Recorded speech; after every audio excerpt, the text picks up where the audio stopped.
Andy Stote's journey has been riddled with happy accidents. How did you first get into copywriting in the first place? Ah, well, there's the first accident right there. In this episode, we find out how he literally fell into copywriting He got a job at a big agency. Next thing you know, he's doing General Motors TV commercials. and how he eventually found his business partner that would go on to create an incredible agency with him together. So I ran an ad, and I said, freelance copywriter looking to start an agency, looking for a partner. And And you will not believe what happened when it came time to sell that agency. on the very same day, I kid you not, we get the signed offer out of New York and we get the offer out of Montreal. Hey friends, I'm Dennis Geelen, author of The Accidental Solopreneur. Welcome to the Happy Accidents podcast, where we dive into real stories of unexpected success, from chance encounters in everyday life to the serendipitous moments that shaped thriving businesses. Each episode uncovers surprising events that anyone can learn from. Let's jump into today's adventure. My guest today is someone who's lived multiple creative lives, from copywriter to agency founder to published author. Andy Strote built not one, but two successful creative agencies in Toronto, Ontario, scaling each one from a scrappy startup into a thriving business before exiting. His journey weaves through freelancing for massive clients like Ontario Hydro, to pioneering integrated creative services before it was even cool, and even walking away just months after a major acquisition. Now in retirement, Andy's still creating, sharing everything he's learned through two popular books for freelancers and agency founders. So today, we are going to explore the twists, the turns, and the happy accidents that have shaped his remarkable career. Andy, welcome to the podcast. Thank you for that lovely introduction. Happy to be here. Yeah, I'm pretty excited to dig into your story. We've only chatted a little bit, but I know you've had an interesting career and interesting journey, and I know you're going to make a great guest for the podcast. Um, but let's start by, can you first kind of talk me through, how did you first get into copywriting in the first place? Ah, well, there's the first accident right there. Um, Good place to so, start. yeah. So when I was growing up, um, somehow I never watched Bewitched, where of course Darren was an advertising guy. Right. I had no idea about advertising, although I watched television and I saw the ads and I looked at magazines and newspapers and I saw the ads, but I never thought about it at all. I frankly had no idea what I was going to do with my life. Although there should have been a clue, I always liked to write, and a friend and I started our own high school newspaper, despite the fact that the school already had a newspaper, which we thought was really boring. So we went out and started our own. Bought Competition. ourselves, bought ourselves a little hand crank Gestetner machine and learned how to use all of that. Wow. And we sold it on the sidewalk because the school wouldn't let us sell it in the school. The school paper, by the way, was free. Ours cost 10 cents. Anyways, we sold out every issue.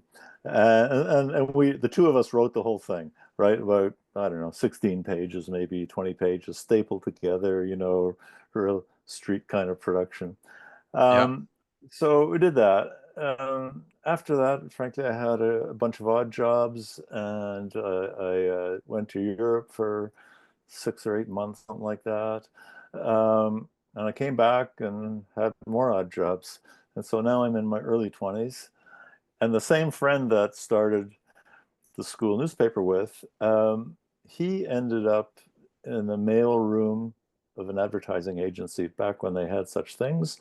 Mhm. And being the mailroom boy was a great job because you got to meet everybody in the office. You walked around right from the CEO on down, and Right. you got to talk to everybody, and you're just the mail boy, right? But still, you had this license to walk into every office, give them the mail.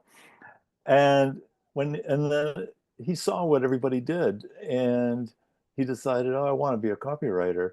So he eventually talked to the creative director, and the creative director said, well, I'm not going to hire you here, but here's what you do. You put together a little fake book, right? Don't even pretend it's real. It's not. right? Put together a fake book, write some headlines for ads and stuff, show that you can actually write a headline. And when you've done that, come see me. And if I like it, I'll call one of my creative director buddies and get you an interview. All of that happened. He got a job at a big agency. Next thing you know, he's doing General Motors TV commercials. Thought, What? wow, So yeah, I you went know, from right? mail boy to writing Yeah, commercials for General Whoa. I'm sure the creative director had a hand in it, Right. but he was the guy, right? So he showed it. So in the meantime, I'm still working, in a warehouse somewhere packing boxes. So he showed it to me, and I thought, and he explained to me what a copywriter does because I had no idea, right? And so I thought, well, I could do that. That's what it is. Oh, okay. So tell me again how you started.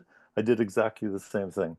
I put together a fake portfolio book, and at that time you could get a magazine, had a listing of all the agencies, and had all their phone numbers and everything. And I knocked on doors for 3 months and got a job. Junior Wow. copywriter at Wow. a little agency that specialized in real estate, so condos basically, in Okay. and around Toronto and so on, and then expanded into the States. This was a real going concern, this agency. And yeah, I got a job as a copywriter there. And luckily, there was a very senior copywriter there who was probably his last job. He had worked at all the big agencies and he's kind of winding it down, but he got a job at the small place. And he not only held my hand, but crossed out 75% of what I wrote and helped me, write it for advertising. Wow. And that was the start. So what was the luck? I stayed friends with my buddy from high school. We didn't grow up here in Toronto. We grew up north of the city in a small town. We both moved to the city. We lived in the same neighborhood. Eventually, we lived in the same building, renting apartments there, and we just were friends. Kept it up, and then that he got this job through a mailroom, and then I sort of asked him, "What's this copywriting thing you speak of?" And one thing leads to another. Wow. So I got that job. I stayed there for a couple of years, and so built up a real portfolio book of real projects, and then went to a job at another small agency. Anyways, in the end, 6 agencies. Wow. So that leads to the next happy accident. I'm at my fifth agency, and as a small agency run by some friends, wasn't doing so great. And I thought, well, I can't really stay here. This is not really happening very, very much. And in the meantime, I had already started doing a little bit of freelancing on the side. And a colleague from a previous agency had moved, and one day he called me and he said, "Are you interested in moving?" He says, "I have a proposition for you. Let's see if you're interested in this." He said, "We can't afford your salary for a full-time salary, but how about we pay you half days, so half day salary. You'll come here, you'll have an office, you'll have a creative director, creative department secretary, basically, assistant there to do all your stuff. You can use the office all day long, so for your freelance stuff. So you guarantee us from 9 to 12 every day. You make time for us if we have further needs, and the first bit we'll pay you on a retainer basis. The next bit you keep a little timesheet, and we'll pay you on an hourly basis, and it's Right. kind of fluid that way. And in the meantime, you can do all your own freelance stuff, right? So I Wow. thought, Sounds like a yeah, win-win. okay. So I've talked to other people about this. I said, think about offering that to agencies, which gives you the best of both worlds. So now you're in the agency. First of all, you get to work on the agency clients, which are probably bigger names than you could get on your own, right? Because Hmm. this agency at the time had maybe 40 or 50 people. I don't know. And they had some substantial accounts. And so I worked on those and got a nice book out of it, right? And you meet all of these people who then now become part of your network. Stay in touch with them. And these days, with social media, LinkedIn, etc., it's never been easier to stay in touch Hmm. with people, right? So don't lose them. People tend to let go of each other too fast, right? And then next thing you know, somebody's off there starting their own little business. They need a copywriter or designer or whatever, right? Stay in touch with these people. Anyways, so I'm there working these half days and then half day for myself, and I'm working with an art director. And one day a rep walks in to see my art director, but the rep knew that I also freelance because we talked about it. He'd been there before. And he came to me one day and he said, "Are you interested in taking on another client?" He says, "I've got a client. They're not happy with who's doing their writing. And, would you be interested in going to see them?" I said, "Sure, would love to." Right? That was Ontario Hydro. Okay. Wow. So, which doesn't exist anymore. It's broken up now. It's Hydro Right. One, and Hydro it's a One. bunch of Yep. companies. But back then, Ontario Hydro was the largest electric utility in Canada. Yeah. And they were just in the phase where they had all these incentive programs trying to get people to use electricity more efficiently. So they're offering lots of money for people to do things like, Yeah. in the home, energy efficient appliances and businesses, and then industry. I mean, industry has huge motors that suck up a lot of electricity, and get to use air conditioning more efficiently. Anyways, all that meant was they had endless communication requirements, right? One thing after another, Yep. one program after another. No So shortage. no shortage of stuff that needed to be communicated. And this was the very early days of the internet. All right. So that leads to another story in a minute. Um, Oh, we're getting there. I know. So I went there and I saw this woman, and we got along. And I did some work for her, and it was just one project after another, which was great, to the point where I I couldn't do, like, I needed my half day back, right, from the agency. Right. So I stopped there and came home, and I worked out of my home full-time freelance for 6 years, Wow. with the basis of my business being Ontario Hydro, Yep. but around that, other clients too, Yep. mostly corporations and so on. So and I've got a tip here for the creative people here. All right. Let's hear it. So this is kind of old school, and I know, a lot of people, it's not really how they want to work and not really how they do things.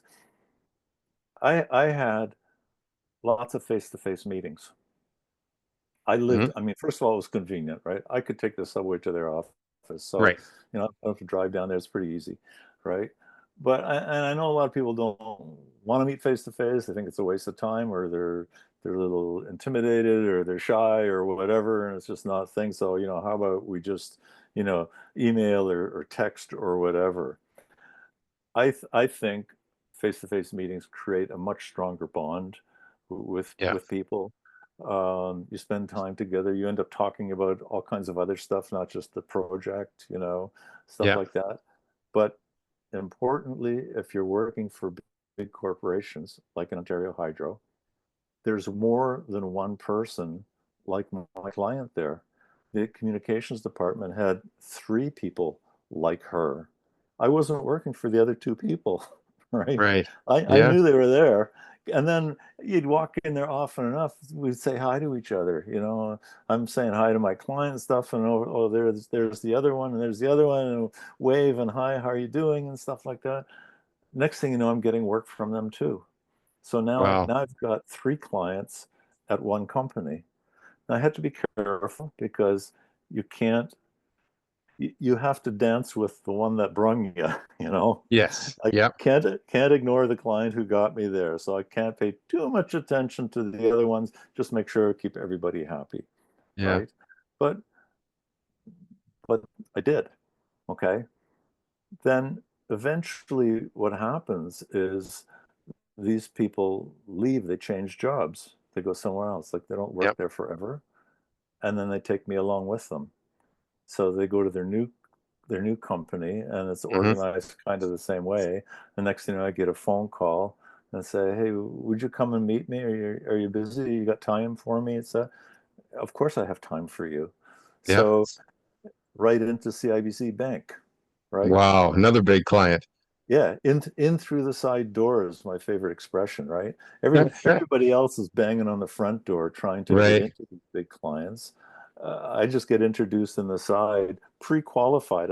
I don't have to do much of a song and dance, right? I remember Right. Yeah. Yeah. going to meetings, bringing a portfolio, thinking, well, I have to present my portfolio to whoever the new person that I'm meeting, and prove myself in some way. Not at all. Never showed the portfolio. Wow. Brief briefing for the project. Let's get going. We're in a Yeah. hurry. And that's all You because know, you had invested in the relationships, and that's what got you exactly, in the door. exactly. And Yeah. this person, her saying so was good enough, right?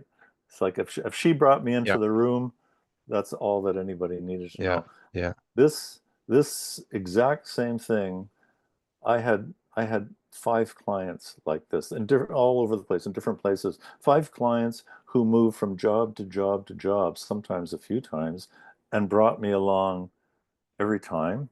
Or even when we had the agency, brought the agency along every time.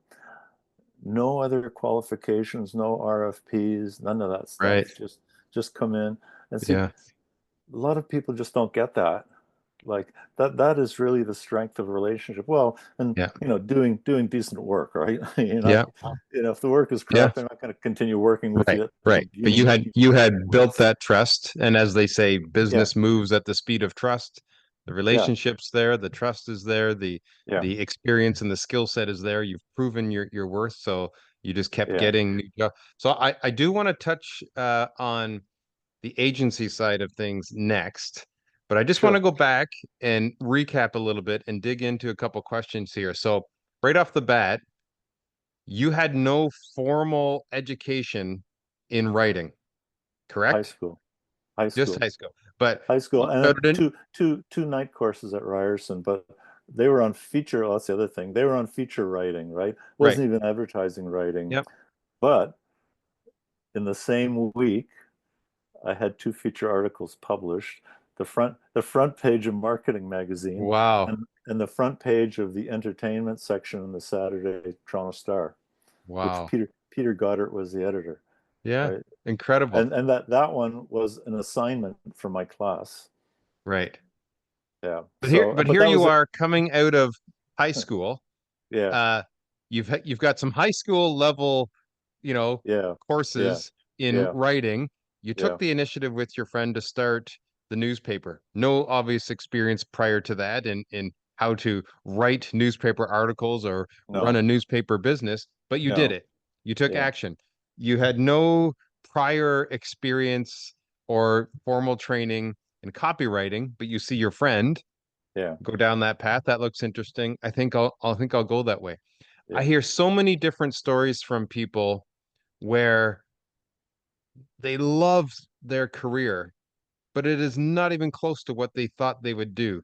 They fell into it. Yeah. You know, they thought they were going to be a teacher, a lawyer, a whatever, Yeah.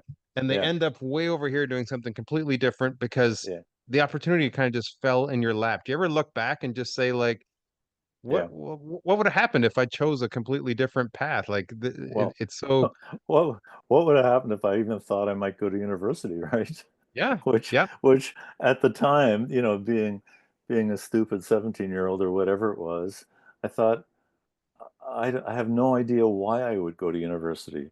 I should have thought because I could have a lot of fun and meet people, but no. right, Uh, at the time, I had a girlfriend and we went to Europe. yeah. That's it.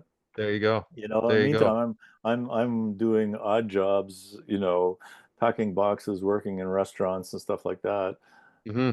Um, uh, and then we went to Europe, and then we came back, and it was kind of more of the same, more, Yeah, until until my friend got this job. I mean, imagine, for happy accidents, imagine if my friend hadn't got a job at an ad agency, and yeah, he was doing, whatever, the yeah, permanent mail boy, or something, right? Because yeah, I had no, in retrospect, I can't believe it, but it's the truth. I had no idea about advertising, and I was not curious about it either. Yeah, it was I not in was your radar, was not your 5 year no, plan to no, no, do no, no, this. no, And yeah, no 5-year plan at all. Uh, no, I liked reading and writing, but even at that point, I wasn't really writing because I had nothing to write, and I wasn't. It's funny, and I never thought about wanting to write fiction, for example. I love reading fiction, um, but I don't think I have any particular skill for it. Because when I read stuff, I think, oh, I could never write that. right, I love it. I read it. I've read books 2 or 3 times just for the beauty of the words, right. Yeah, right? And I appreciate that. And I go to art galleries and appreciate the art and all of these things, right? But I'm not going to fool myself to thinking I could possibly do that, right? right, So I'm much more in the nonfiction, much more factual based. right. Give me the Yep, research, give me the stuff, tell me who yeah, we're talking to, tell me what we want to say, and write that. yeah. You know, So you kind of fall into this, yeah, yet you have to take some initiative, you have to take some risks, you have to put yourself out there.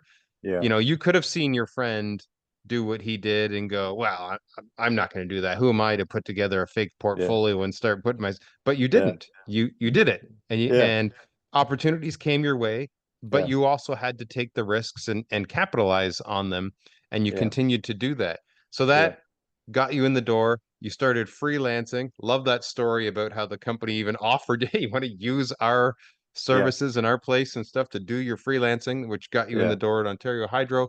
yeah. Talk to me then about how did you decide to then go from freelancing to starting an agency? Ah, I got so busy. I was lucky. I was so busy doing my freelance writing. I couldn't do it for more hours in a day than I was doing it. Like it was Mm, ridiculous, right? right. Without completely ignoring my family. By that time, I was a father of a young boy, and you know, I mean, and you get tired too. Like you don't want to do Yeah. this, all of that, and I didn't want to start turning down jobs. So I see online, some people, that in the freelance community, oh, what happens when you get too busy? Oh, well, I get in touch with other freelance writers and give them the job or offer them the job or just turn it down and stuff. I'm not like that. Didn't when seem like when good options. no, well, when I build a relationship with a client, first of all, they don't want to just be handed off to somebody, Right. right? It's not their choice to be handed off, so that never entered my mind. And just to say, to turn them down, I can't do it. If you do that often enough, you don't have a client anymore, Yeah. right? So, and the other thing that came, in my freelance writing, I was working with other graphic designers, art directors, and so on. Yeah. And sometimes I would bring them into the job. Okay. So the client would say to me, hey, do you have any designers that you work with that could work with you on this? I said, sure. And I had a few, right, that I worked with on a regular basis. So I'd bring them into the job. Now, again, other people would say, well, then you could say to the designer, okay, I want like a 10% or 15% commission or something like that. I never did that either. I hated that. So Right. I just bring somebody in. But then their part of the job was sometimes way bigger than my part of the job. So I'm doing a job that's say, $5,000, $7,000, whatever. Their design, and then especially if it's print, and then Yes. handling the print production and supervising and charging 15% on the print bill, right? Yeah. All of a sudden, their job is like 20 grand. Mine is like seven. Yeah. It's okay. It's okay. I'm fine with the seven. But then I look at that, I'm thinking, wait a minute, you know. Um, and at the same time, I'm really busy writing, and I could use some help there. So I just one day the just flipped the switch. I thought I need to do something different here, Right. right? So, And and again, so how did you even go about it though? Like you'd oh never run an agency before. no, Well, I guess uh, you'd never written a newspaper before and you'd never created a no, fake portfolio before. You just no. jumped in or did you talk to people? How did this happen? I did a lot of reading about. So first off, in starting an agency, I knew I wanted to have a partner because in my agency days, they always paired writers and designers together. So we always had partners, and you could kick ideas back and forth, and you Right. know, as we used to joke, words and pictures, right? And the words and pictures got to work together, right? There's Right. no sense a writer writing a bunch of stuff and the designer gets it and they don't know what to do with it. Like Yeah. it needs to fit, right? So that's what I wanted. I wanted a designer partner in this business. And also, as you say, I have no experience running a business. Sometimes it helps to have somebody with you so you Yes. can work through this together. Okay. Hmm. So I looked at all the people I knew. I thought maybe there's somebody I already know could be a partner there, but there wasn't. So I ran an ad, and I said, freelance copywriter looking to start an agency, looking for a partner, and my criteria, and blah blah. Yeah. Right. I had 30 people respond to Okay. this. Most of them right away, I knew that they weren't going to be my partner. Hmm. Out of the 30, though, there were five that, worth talking to. Okay. Anyways, soon narrowed it down to one. He was a designer who had just come to Canada from the UK. In the UK, he had had his own agency. Uh, he left the UK because he's also a photographer and he loved shooting wildlife in the Rocky Mountains. And that was enough for him to leave the UK because there's no Wow. wildlife in the Rocky Mountains in the UK. Yeah. So he came here and soon got a job at a small agency, sort of on the same kind of basis nearly that I had, like freelancing for the agency, but also freelancing on the side too. Right. And so he answered my ad. He was interested. So we met, and we met a number of times and we talked about things. And so Yeah. my vision was, I, as a freelance writer, had a bunch of clients. I would bring all of my clients into this agency. I wanted a designer similar who had clients that would be brought into the agency. So we would combine our clients. I would do the writing for his clients. He would do the design for mine. Very soon, it wouldn't be his or mine. It would be our clients. And Right. together, we would try to get more clients and Yeah. start this agency, right? So we had lots of meetings. We talked and talked about every little thing. At the time, I had a very good accountant who I still miss to this day. Um, but he was also like a consultant. He's not just the guy who does your year-end books, right? And Right. so we went and talked to him. I said to my new partner, I said, or soon to be partner, I said, let's go meet my accountant and we just talk about things because he's going to ask us some questions. So we had a very good meeting there. See, I was also wondering, how are we going to pay ourselves? Like, how are we going to run this place financially? Again, Yeah. This was all no, new to you. all new, right? How do we do this, right? And my accountant was a nicely straightforward guy, and he said, "Look, all the money comes in, goes into the pot. It's the company's money. You Hmm. each get a salary, exactly the same. Yeah. Furthermore, when you start this partnership, you're 50-50 partners. No 60-40, 70-30 Yeah. business. You're 50-50 partners. All decisions have to be unanimous. You both have to agree. If you can't agree, you Right. can't move forward, right? You don't want somebody, dragging out old issues later on, right? Yeah. So you have to do these things together, and it's like the old saying goes, it's like you're married, Yeah. right? And you So you got got you, you got some wise counsel there to really yeah, get things off on the right foot. right. And so Yeah. and so and so that's what we did. So before we formalized anything, we said, let's do some jobs together, right? First opportunity either of us has to bring in the other one on a project, let's do it. And Yeah. we did. So it soon came up.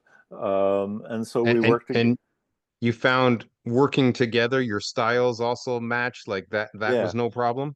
No, it was good. We're both we're Wow. both we're both fairly easygoing. Yeah. Um, by the way, and this was years and years ago. We're still friends. I just talked to him this afternoon. Oh, wow. Um, yeah, he's a very very good photographer. I mean, that's why he moved to Canada. So right now, in retirement, I'm doing a lot of photography, and so he's teaching me and et Very cetera, et good. cetera. So we're So having that agency, that having was fun. Fireworks Creative, is that correct? Fireworks creative. Yeah. Okay. So what year did you guys start Fireworks Creative? Do you remember? Yep. Uh, we started sort of 95, end of 95. We opened Okay. January 96. The mid 90s, you're kicking off this agency. Yeah. He's new to Canada. You're new to running an agency, but Yeah. you found it sounds like a good fit. You're working well together. Yeah. How long until you guys really knew, wow, this is working. We've got something here. Well, so we started in our enthusiasm. We said we need an office, right? So there's just two of us now, but we thought this is not going to be two of us for long.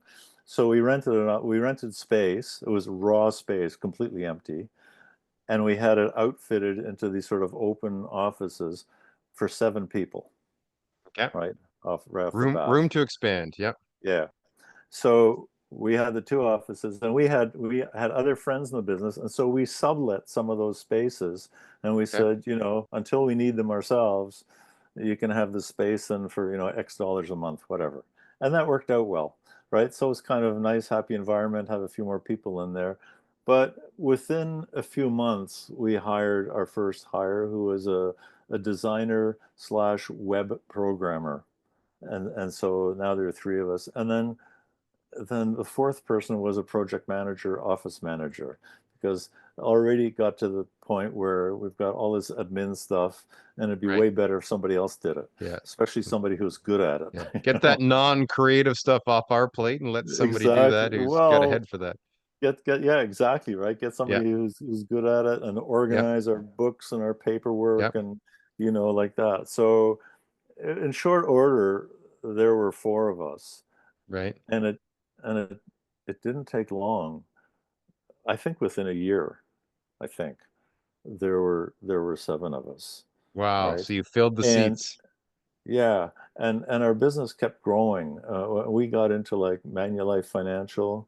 Wow. Another Um, big client. Yeah. yeah. See, so there's the other thing. Coming from a big agency background, I was used to working with bigger corporations. Yep. So, and I was used to, meeting with them and understanding what they're looking for and how they work and the processes and all that stuff.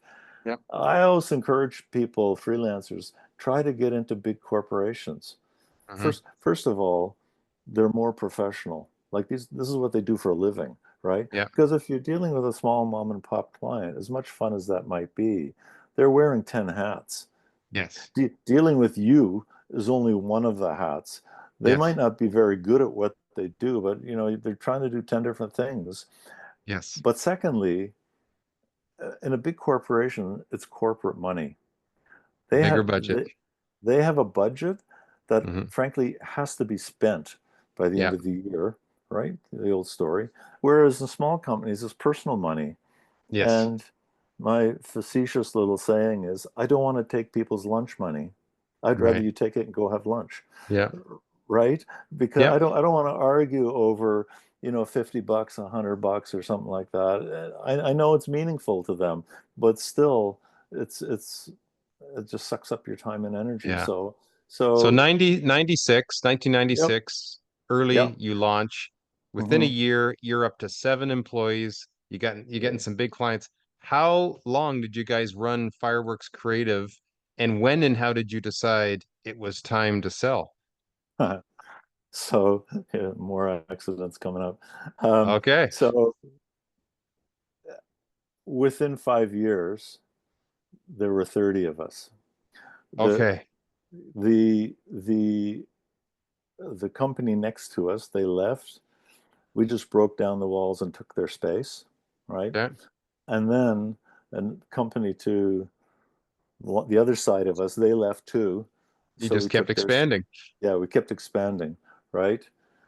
Um, One day, and we weren't actually looking to sell actively, Hmm. but one day I get a phone call, and it's Susan from New York City, saying, "Would I like to have lunch with her? She's coming to Toronto. Would I have like to have lunch?" And that's about all she Right. said.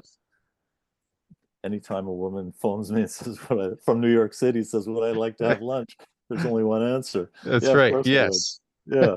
why not? Let's talk, right? And sure enough, You had she's no from idea what she wanted to talk about. no, except she told me she was from a big multinational agency, Right. Havas, right? Havas is actually based in Paris, but the New Okay. York office is huge, right? And it's one of these conglomerates, right? There's So you had an uh, inkling. had an inkling, yeah, Yeah. right? Wasn't just lunch.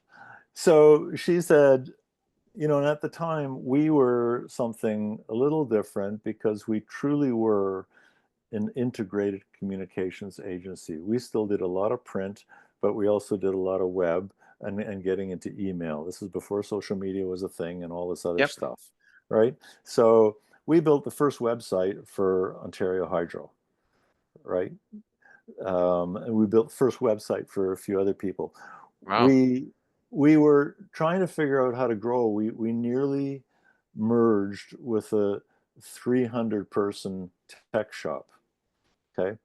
So we got to talking to them because we work together on a project. So by this time we're building websites, but we don't have back end capabilities. We have front end capabilities. So we can Yep. do the design, we can do the front end HTML programming and all that stuff. But if you want to integrate it into some kind of a system, whatever it might be, we didn't do that. So we found this tech shop who did only that, right? They didn't have anything on the front end.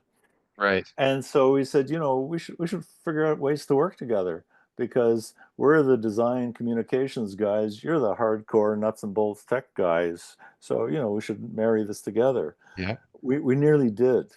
We already had identity and everything else done for a whole new company Mm. that would have merged our at that Okay. time. At that time, there were 27 of us. I remember that, and there were 300 of them. So those talks were ongoing Yes, when you got this phone call for yes, dinner. yes. It was for a Okay. lunch. So we got this phone call. I talked to her. We had a nice chat and stuff. And I told her, I said, we're in the middle of this talks with this company here, and depending on how things go, we might do this, right? Right. She said, that's okay. We would buy that too. I said, okay, great. Sounds good to me. Wow. Right? Wow. So So they yeah, had it in their mind. We're here to yeah, acquire you. yeah. Wow. So they thought, okay, we'll do the whole thing, right? So, anyways, they said, we'd like you to come to New York, right? And have a bigger meeting there and do a bit of a dog and pony show and Yep. tell other people in the office what you're about. So they did. So we did. We came down there. They brought us down there. And see, the one thing I remember, their location, if you look right down the street, you saw the World Trade Centers. Wow. This was just before that, Yeah, right? because you're 5 years in, so this is 2001. This is late 2000, 2001, right? Wow. Okay. So you see the world, and I'd been to New York before. It's not that new to me, but still, it was a great view, right? Yeah, Looking down the yeah, street, see the two towers down there. Anyways, we had our meeting. The meeting went well, right? They then said, "We're going to make you an offer. We're interested. Going to make you an offer, and we'll send it to you, by fax, right?" yeah, So we went back to Toronto and thought, well, sounds exciting. Who knows? yeah. Let's see what the offer looks like. Because we didn't get into that. So we got an offer by fax. It was okay. It's one of these earn it offers, like over 3 or 4 years, and depending Right. on how well you do, is how much money you can make, et cetera, et cetera. Yeah. We frankly weren't that interested in that structure for an offer Right. because if you could make those numbers, you wouldn't sell, right? Exactly. What they're Yes. asking for is so much. You think, Yeah. why on earth would you sell? But anyways, but the key was the offer wasn't signed at the bottom, where they should have sent us a signed offer. Right. And so we looked at it and talked a bit, and then finally it was my job to call them and say, hey, Susan, you know what? Thank you so much for this. This is really great, but we noticed the offer wasn't signed. Oh, Yeah. yeah. Well, our CEO is the one who would have to sign it. And he basically lives on an airplane. He's all around the world all the time. But don't worry about it. If you sign this and you agree to it, we'll get it signed. It's not a problem. I Okay. said, well, yeah, I guess so, but really it is a problem. Well, why would I accept an unsigned offer? It's not, Yes. okay, okay, I'll do my best, to get this signed and get it back to you. That's okay. So Uh, was there any conversation at that point around we're not really looking for that kind of offer anyway? nah, it was a little early for Okay. that. We could all, send me a signed offer, then we can start negotiating. There's no sense Gotcha. Okay. negotiating over an unsigned offer. Show me you're serious first. Yeah. Yeah, show me you're serious first, right? So at the same time, then we had a guy in the office. So we're still working with this, tech company, but we had a guy in the office who knew other tech companies. So our strategy for getting business, by the way, for a small agency was sort of a combination strategy, but one of them was to find other big IT companies who needed the front end that we could provide, the communication thing, because they Right. often answered RFPs where, the bulk of the money was in the back end, the whole IT thing, the hardcore stuff. But there's always an element of, we've got to build a Yes. complete website. Where's the front end of this? And a lot of them could never answer that very well, right? Right. So we thought, let's find more companies like that and partner with them because they Right. will bring us into huge jobs. Like Yes. the whole job could be multi-millions of dollars. Okay. Yeah. And Our you take part care of, of that piece of the pie. yeah, our part of it could be six figures, could be 100, Hmm. 200, $300,000. And we're interested in that, right? Yep. Especially if you guys know what you're doing on the back end, right? We found a company in Montreal who was on a huge acquisition spree, a big back end company, right? Okay. So we started talking to them, and we were talking to them about just working together. And one day they say, you should really be part of our company. We should acquire you guys, and then we'll do lots of stuff because we have lots of projects that need guys like you, right? And we said, well, send us an offer, and they were a publicly traded company on the Toronto Stock Exchange. Okay. Okay, so send us an offer, and we can talk, right? So So now you have two companies potentially interested in buying you. yeah. So here comes the happy accident. Okay. On the very same day, I kid you not, we get the signed offer out of New York and we get the offer out of Montreal. So Wow. now you have Same day. two, same day. This was just unbelievable. We just about lost it, right? That first of all, going into this way back when we weren't really looking to be acquired, but here we are Yes. in the Yeah. middle of all of this, right? So on the same day. So we had lots of meetings, thought, what are we going to do? And this was on the TSX, and basically the offer was for shares, straight up for shares, no cash, all shares, but immediately liquid. You can sell them the day you get them if you Okay. want, or you can hang on to them forever, Right. whatever you want to do, right? They're yours, Yep. right?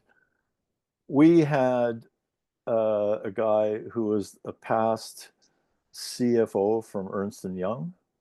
we Okay. hired we hired him as an advisor Yep. to not only look at the offers, he's seen many offers sort of like this, but also to look at our books and the way we've got everything stated to make sure it's as clean and tidy and no loose ends. Because no matter who's going to buy you, they're going to send auditors to look at all your books and ask you a lot of questions. So you want this nice and clean, no funny stuff, right? Hmm. So he did that, right?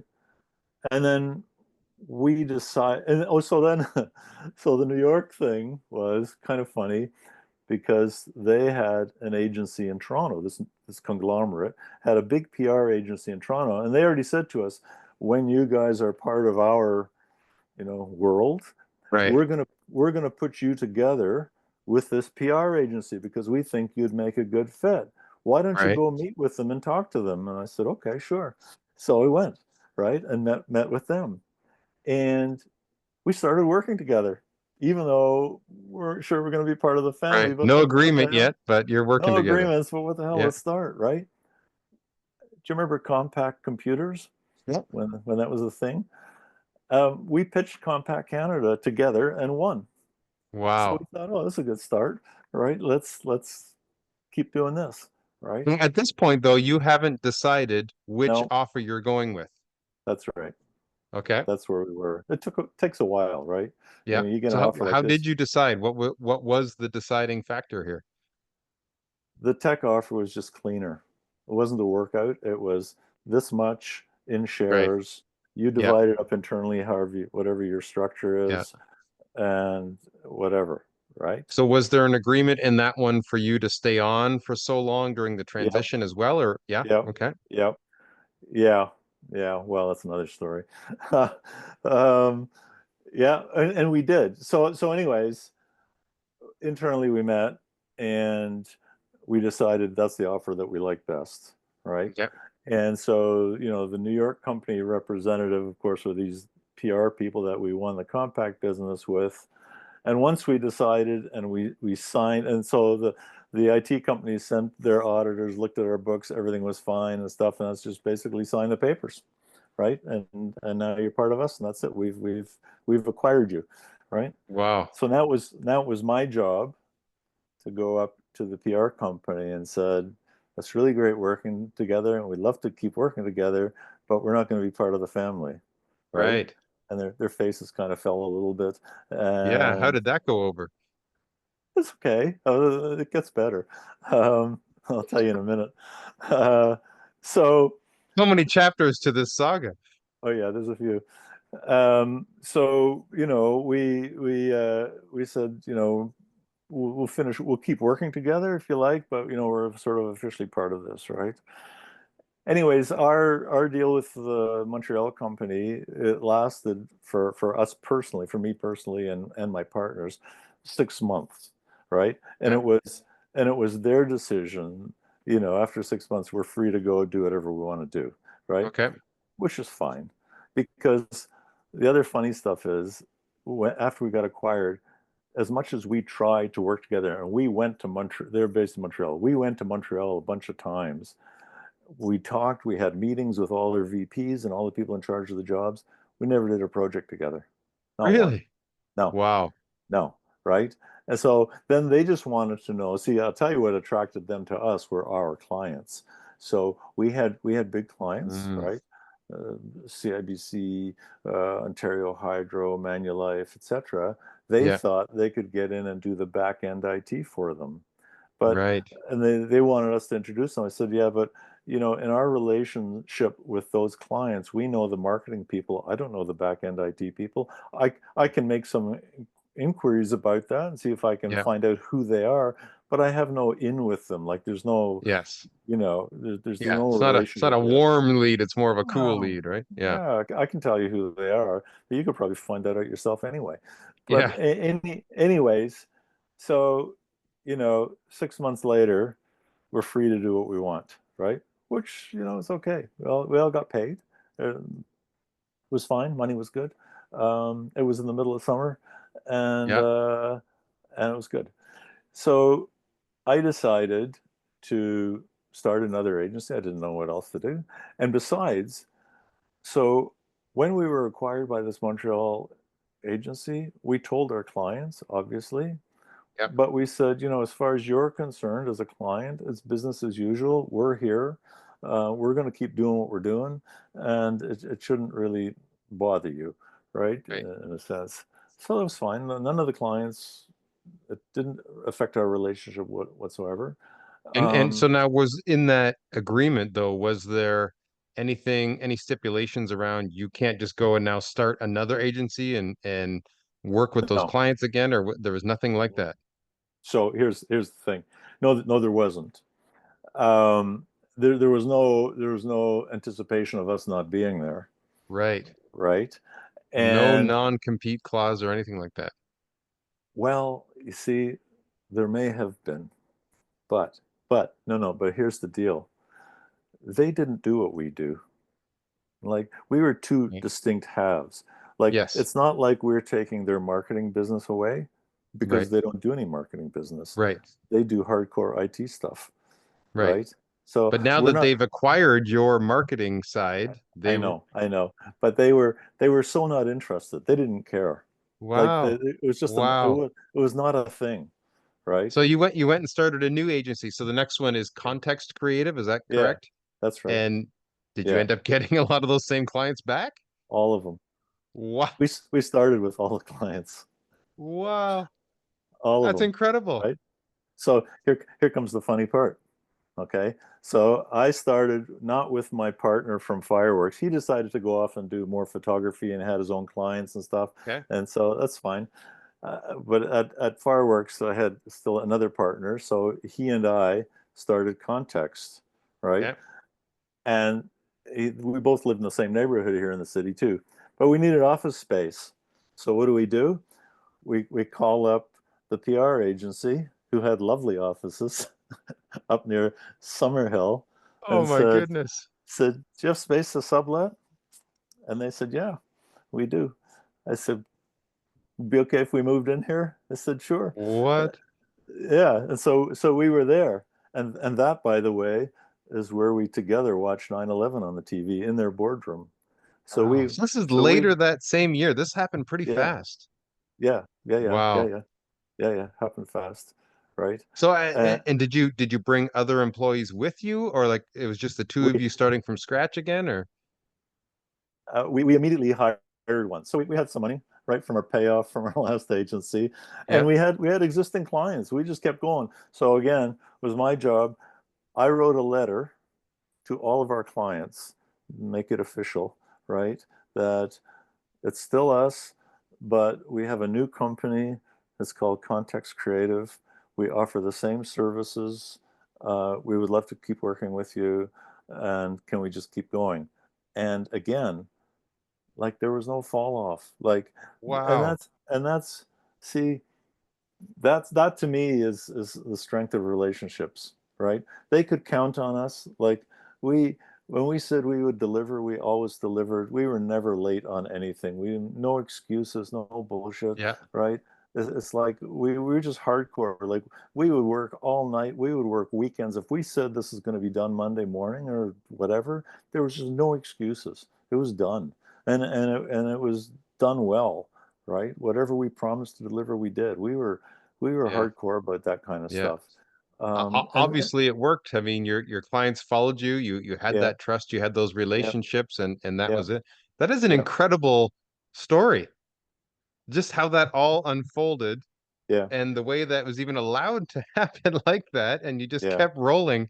That yeah, blows my mind. I love it. yeah, That is an yeah, incredible story. yeah, So now Context Creative. yeah. How long did you run that agency? So Context started in 2001 and I retired in 2016. So So 15 15, years. 15 Wow. years. So that's the longest I ever worked anywhere Yeah. was at Context. And how And how big was Context at its largest employee wise? when I left, 30 seems Yep. to be the magic number. There were 30 of us, but Yep. Context is still around. Okay. Context was recently, maybe a year or two ago, acquired by an American firm. I met with my ex-partner last summer, anyways, a while ago. And if you go to the Context Creative website, which is still out there, you'll see I forget the name of the company. It's a something something company now, Right. That right? purchase. So did Yeah. did you and your partner both leave at the same time in No, 2016? he's still there. He was still there. He's in the middle of a earn-out deal. It might be finished by now. I'm not sure. Right. There's probably So did he like a buy out your portion of the yeah, company, or yeah, that's what yeah, happened in yeah, 2016? Wow. yeah, yeah. Wow. So there were three partners, and they bought out my portion. So the way that works, so that it's not too hard on the company and works well for me tax wise, Yep. is I get a small lump sum up front and Yep. I got paid out over 3 years, Okay. like a salary every Yeah. 2 weeks, right? Wow. The direct deposit into my bank account, and Wow. so that from a tax perspective, that's Yep. better. You don't Works want for everything in everybody. 1 year, right? Yep. And from a company perspective, so it's a big dent if you have to Yeah. pay somebody a big sum, Wow. right? Wow. And so that all worked out. Um, yeah, and so that was it. So I left there. See, I was also like 10 years older than my partners, right? Right. And For you you, know, it was time.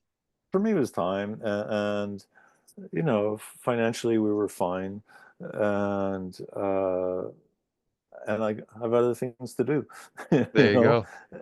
and I've done this for long enough, Yeah. right? So we're going to dive in at the very end here just to what you've been doing since that. Yeah, Yeah, you've written some books, yeah, but I just got to recap this story.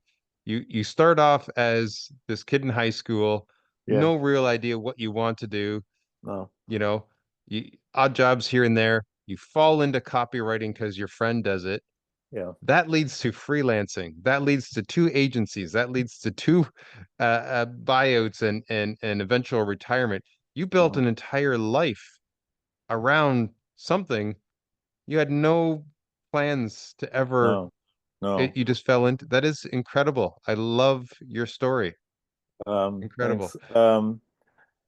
Yeah, I mean, along the way, I do a lot of reading and research. So even when I was going to start the first company, Fireworks, like I just read an incredible amount written by company founders and ad people and Yeah. all about running a business. And I had no practical experience, but it's just Right. all in my head. This is what people are doing. This is how it works. And the Right. same with the whole acquisition thing.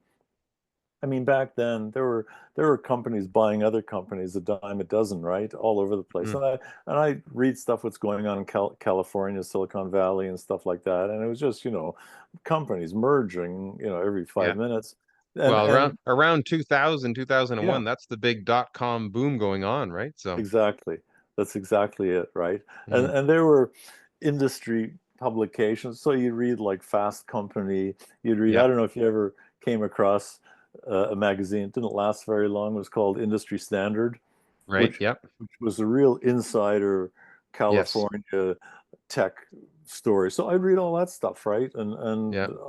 how Soaked these it up, deals, obviously.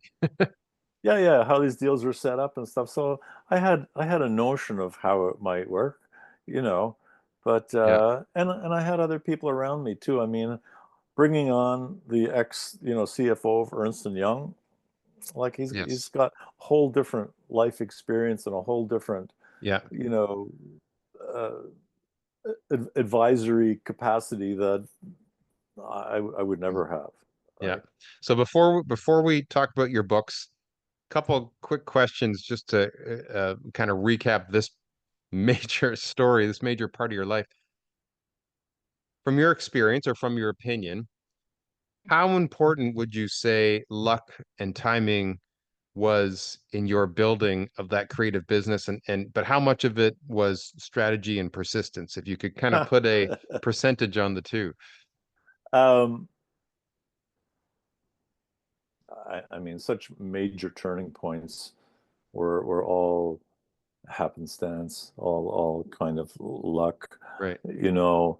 Um, Meeting that first rep who walks in and says, "Hey, I've got a client. They need a different writer." First of all, if I hadn't told him or if he didn't know I was freelancing, he would never have asked me. If Right. he hadn't come into the office that day, if I wasn't in the office that day, he would Yeah. have asked somebody else, right? It's just like we were both there at the same time. We were standing around chatting, Yeah. right? And I'm doing him a favor because he'd like to do a favor for his client to find his client Yeah. a writer, right? Yeah. He's not getting anything out of it.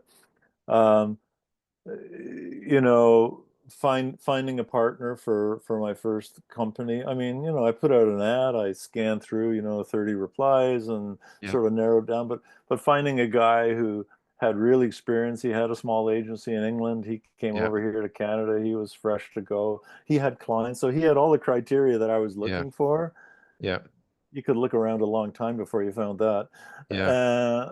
You know, um, I don't Some know. things really had to fall into place I nicely thought, for you there. But yeah, to your credit, you love to read, you love to learn, you wanted to explore this creative side. You yeah, dug in, you built the yeah. relationship. So to me, it's like, Yeah, boy, both of yeah, these things were kind of equally important to yeah. the success that you ended up having. See, Okay, if somebody's tuning into this episode right now and they're on the verge of starting an agency or some other creative business, yeah. what advice would you give them to just staying open to new opportunities? Well, yeah, stay open to new opportunities, but also be prepared, like to take advantage of luck, right? So, for example, when somebody says to me, "Do you want to go and see somebody to see about maybe working together with them?" Do you have your portfolio up to date? You got your story up to date? You maybe have a leave behind or whatever, however you want to do it. Like, are you Mhm. prepared? Right. Because you're going to get that one meeting. Like, maybe somebody set it up for you, but that's a make it or break it meeting. If Yeah. if you blow that meeting, that opportunity goes out the window, right? Right. So prepare.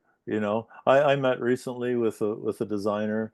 She's a very good designer, but her portfolio is a mess. I mean, Mm, frankly, it's a mess. Like, she sent it right. to me, right? And I said, you gotta straighten this out, because somebody might call you tomorrow and Yep. say, send me your portfolio, and Right. this thing you gotta fix. So Right. to me, there are, happy accidents, but what happens next? Right? You could have a happy accident, but you could just completely blow it. Yeah. Um, be so whatever line of work, whatever you're looking for, you got to be prepared. You can't be prepared for Yeah. everything, obviously, but there's certain Yep. things you already know you should have. So if you're a freelance writer, freelance designer, developer, photographer, whatever, you got your portfolio. Like, that's your Yeah. calling card, you Yeah. know. Be ready to capitalize. be Yeah. be be ready, right? Yeah. If you have to pitch somebody, you should know how you're going to pitch, Yeah. right? Love it. Great Practice if you have advice. to. Great advice. So since retirement, you didn't just stop being creative. No, What inspired you to decide to pick up the pen and start putting it to paper and write some books? there's another story I need to tell you. Here um, we go. so, How did I know so this was coming? yeah, so there's a guy, sort of an entrepreneur, that sort of came in and out of our lives at the second agency at Context, and he is always scooping up, these small business opportunities. He's always trying to, you know, launch something. So after I retired, we still were friendly and stuff, and we would meet and we'd go for walks and talk about things and so on. And he'd also want to get me into certain opportunities, and some of them, I'd say, yeah, no thanks, that's not really for me. But there was a company, and it's listed on the stock exchange, a little junior penny stock and so on. And he said, we're going to relaunch this company, but we need a whole lot of writing. And I've got a designer here, and you guys could work together and so on. Um, as usual, we got no money, but I'll give you shares of this company. So it could end up being worth nothing, right? Right. But it's one of these companies also. There's also promoters that get involved, and the next thing you know, right, it Yep. starts getting promoted and stuff. Anyways, I helped and I worked on that for 5, 6 months, something like that. We did a website, we did leave behind materials, we did all kinds of stuff, investor materials, and so on. I went to a bunch of meetings. Actually, they're near you. They're in Peterborough, Okay. uh, Yeah. Just and a stone's so throw away. drove to Peterborough a few times, Yep. and so the deal was 1 million shares, right, Okay. of this penny stock. So it took a little bit of finagling to get the shares transferred and all of that stuff. Yeah. So that happened. So, anyways, to cut to the chase, um, over a series of transactions, sold the shares. The highest was at 54 cents. The Okay. lowest, the lowest is at 9 cents as it was Yep. going down again. The net result was about $250,000. Wow. So again, it was just this relationship with this guy, Wow. right? Incredible. And so I did that after I retired, Yep. before I started writing the books.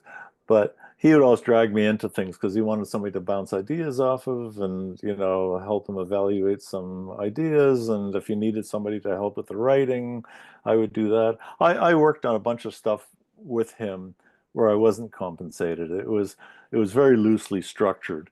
But Right. um, as we got serious about this other thing, I said, well, we're going to have Wow. some kind of That's a structure incredible. here for compensation. Yeah. So they Yeah. said, okay.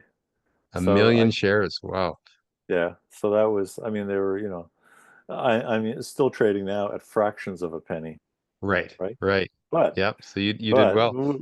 yeah, we did really well considering. But if you look at it even now, and if there are any day traders in the house, this thing bounces like crazy.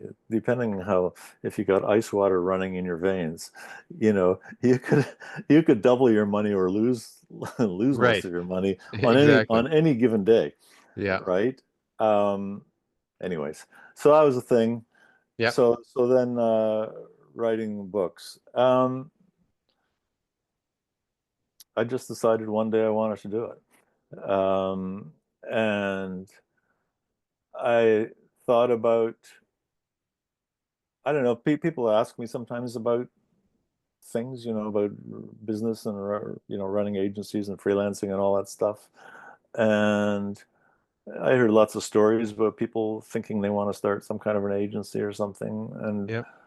I just thought one day what a book like that might look like, right? Mm. And so I just gave myself a project, and I basically started with trying to write a table of contents. What did I think would go into a Right. book like this? Yep. And a lot of it is like, my stories and just this is my take on things, right? I mean, Yep. it's not, maybe not for everybody, but this is what I did and how I did it and why I think certain things work and other things don't work and what to Yep. look for, et cetera, et cetera. Yeah. So I just did that, and again did the research and figured out, how do you sell a book like this? Like, Mm. so do you, a lot of people want to write a book. First thing they think, well, I have to find a publisher. So I did some research on the publishing industry. I mean, it's hopeless. Forget it. You know, Yep. Unproven, first time writer on a very Yep. niche kind of thing. And I have a friend who happens to be a VP at Random House, Yep. right? So one of my cycling buddy, and so talk to him, right? And he represents books, and he's also an editor there. Yep. He said, "Nah, do it yourself." He said, Yep. Forget about publishers. I've had the same advice given to me. Yep. Just Yeah, go the self-publishing route. It's a do better do better way to go. do it yourself. Yep. Find a freelance editor if you think that'll help, which Yep. I did on my first book.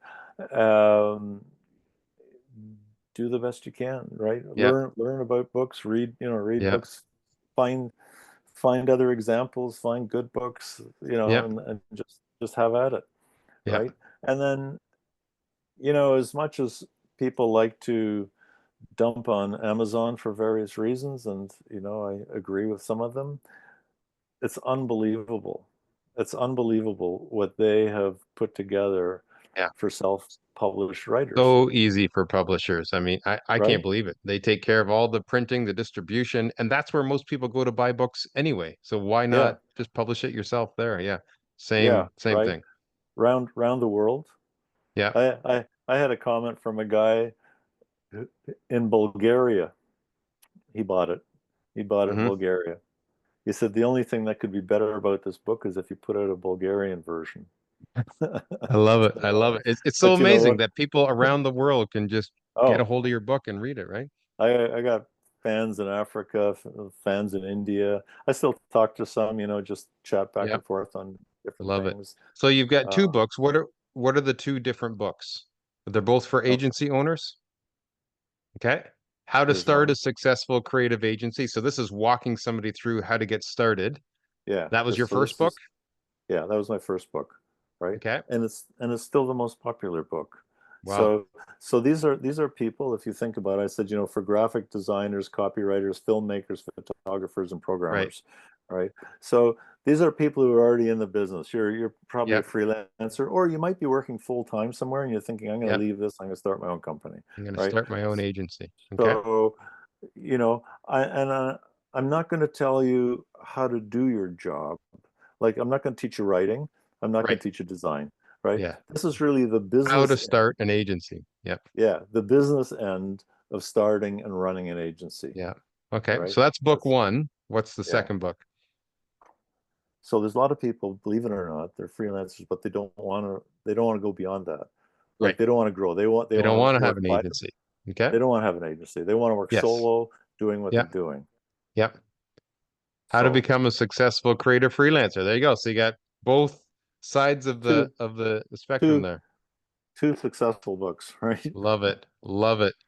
That's Love it. it. Andy, I absolutely love your story. I love all the twists and turns. I love that you were open to unexpected opportunities. Obviously, you had to be prepared. You had to Yeah. capitalize on them. You had to take some risks and put yourself out there. But what an amazing story. What an amazing career you've had. And here you are still going, putting out books and still helping people. Thank you again for being a tremendous guest on the Happy Accidents podcast. Thank you for inviting me. It was a fun chat, fun to talk. Andy, where's the best place for people to find you? Is it Twitter? Is it a website? Where can they connect with you? Well, the website, you can find everything. So website is creativeagencybook.com. Okay, we'll put that in the There's show a notes. Yep. There's a blog on there with a couple of hundred blog posts. It's basically excerpts from the books. Sometimes, obviously changed around. It's not Right. verbatim, but sort of the same kind of advice. So, if you don't want to buy a whole book, or if you think you might want the book, you want a taste, go read the blog. There you go. There's the links to my social is there, so you can find me on Twitter. Most places my handle is Strote Book, so STROTEBOOK, That's your Strote handle. Book. Okay. Yeah, on Twitter, on Blue Sky, on LinkedIn, I'm just Andy Strote. Okay. Find you there. Very good. Um, Do that's yourself kind a of it. favor. Look up Andy, look up his book, dive deeper into this guy's incredible journey and mind, and you'll be glad you did. Thanks again, Andy. Thanks for inviting me. Hey, thanks for tuning into the Happy Accidents podcast. I hope you find these stories as intriguing and insightful as I do. But make sure you don't miss an episode. You can subscribe to my Accidental Solopreneur channel on YouTube and watch these episodes in video form, or subscribe to the Happy Accidents podcast on Apple and Spotify for your listening pleasure. Until next time, stay lucky, my friends.